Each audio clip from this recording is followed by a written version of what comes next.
Chapter 10, number 34. So we have a diving bell, which is kind of a cool concept.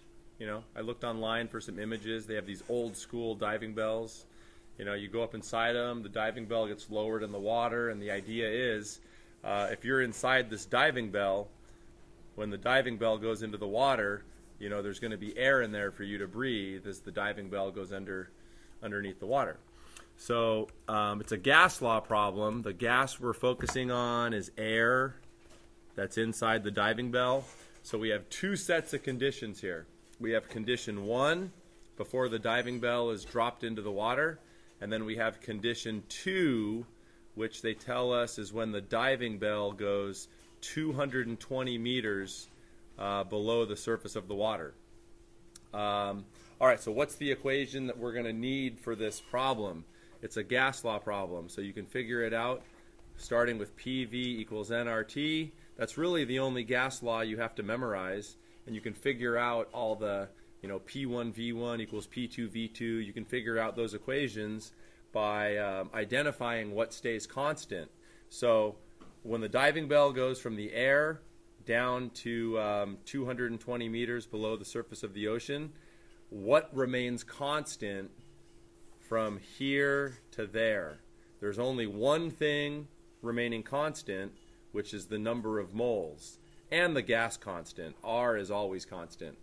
Why does mole stay constant? Because is any of the air escaping, or is it all trapped inside there? It's all trapped in there. So it's, if the number of molecules of the gas stays constant, then moles stay constant. Okay, so everything circled goes to one side, everything not circled goes to the other, and what we end up getting is PV over T equals NR. If NR is remaining constant, if that remains constant, then what does that tell us about PV over T? It must be constant because they're equal. So you can turn that into an equation. The ratio of PV over T remains constant, which means we can say P1V1 over T1 equals P2V2 over T2. Okay, so this is going to be the equation we're working with. What they want us to figure out is how high up the water comes. And I'm just going to spoil the end here. You would not want to be in this diving bell because the water is going to come almost to the top. You know, the water is going to come way up in there. So if you were inside here, you would have to, like, you know, get a straw and, you know, to get that air. It would not be very fun. So how are we going to find out how high the water comes? Well, let me draw this a little better. First of all, make this blue. So the water's going to come up like that inside the diving bell. But the way we're going to find it is, so the air is here. We're going to find the volume of that air, right? Let's find the volume of the air in the diving bell when it's that deep. Okay, so let's start filling this in. What's P1 up here? Before the diving bell gets submerged, what's P1?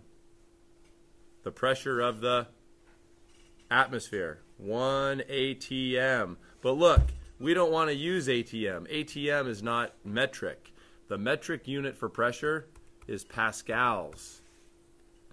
101,300 pascals. Okay, the initial volume. Now I calculated the area. The area of the top of the diving bell is 7.0685. How did I do that?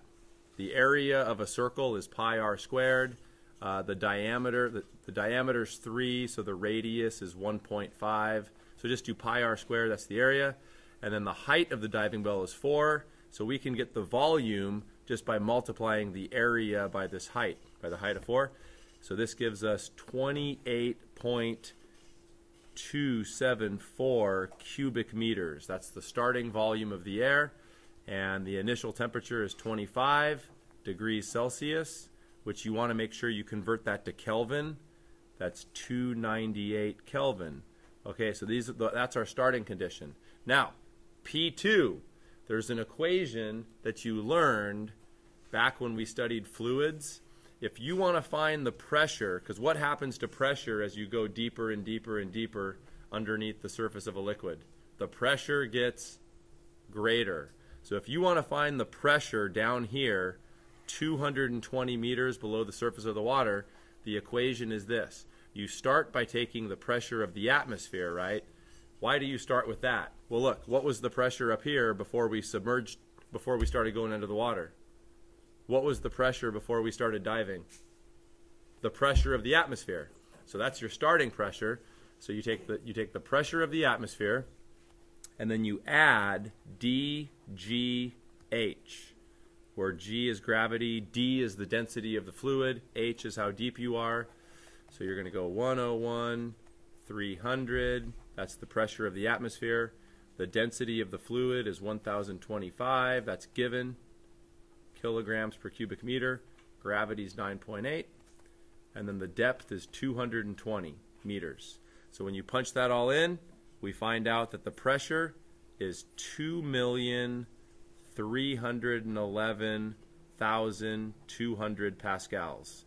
That's the pressure at that depth. All right, V2 is a question mark. T2 is 5, that's a given. They told us up here, 5 degrees Celsius, which is 278. Now, what you do is you take all this data here and you punch it into this equation, solving for what? What's the only thing missing in here? V2, which is the volume of the air. So V2, when you do the algebra, I'm going to let you guys do that. It comes out as 1.156 cubic meters. Way smaller. Hey, the starting volume, it's nice and comfortable. You're like, ooh, 28 cubic meters. Shh, lots of room in there. You go 200 meters below the surface of the ocean, is it going to be cozy in there? No, man. That's a dramatic change in the volume. The water came way up. Now, how can we solve for how high it came? That's what they're asking for. How high did the water rise? Well, what I'm going to solve for first is this value. What should we call this? Let's call this, I don't know, Y. Let's solve for that value. And then if we know that value, we can figure out X. Okay, so volume for a cylinder is what? A times H. So H is going to be V over A. The volume is 1.156 cubic meters. The area didn't change. That's 7.0685 meters squared.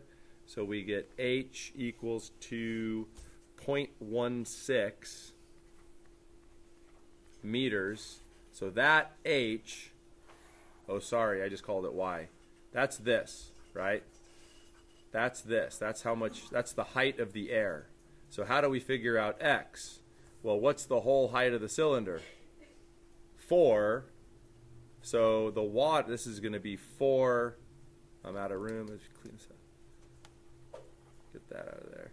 This is going to be 4 meters minus the 0.16, which is 3.84 meters. That's the answer to the problem.